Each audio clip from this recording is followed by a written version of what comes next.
Samantala, pinangunahan naman ni Pangulong Aquino nitong Huwebes ang ika-40 anibersaryo ng Development Academy of the Philippines.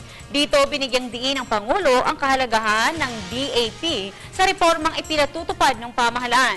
Balikan natin ang ulat ni Elena Luna. Kasaysayan para sa Development Academy of the Philippines o DAP ang pagdalo ni Pangulong Aquino sa kanilang ika-40 anibersaryo.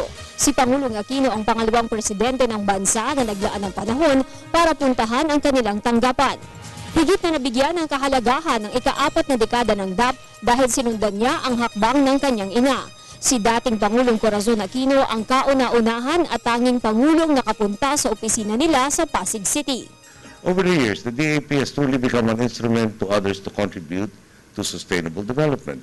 On this occasion, allow me to extend my congratulations and thanks for all your contributions. Ang DAP ay isang GOCC o Government-Owned and Controlled Corporation.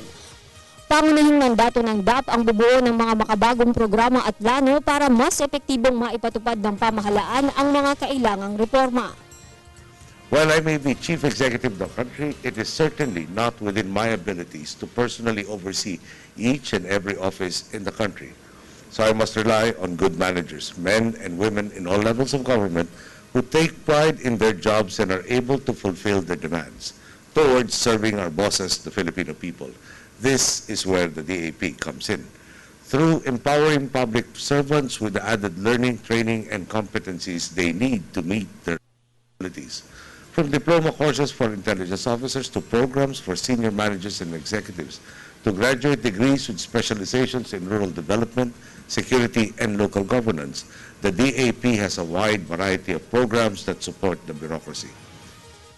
Sa kanyang pakikiisa sa kanilang anibersaryo, hiniling ng Pangulo sa DAP na bumuo ng simpleng konsepto ng mga programa para mas mabilis itong maipatupad ng mga namumuno sa gobyerno. You have the time and the capacity to study all of the problems besetting the country to the minutest detail. But if it is left in a thesis presentation locked up in some library, it doesn't help anybody.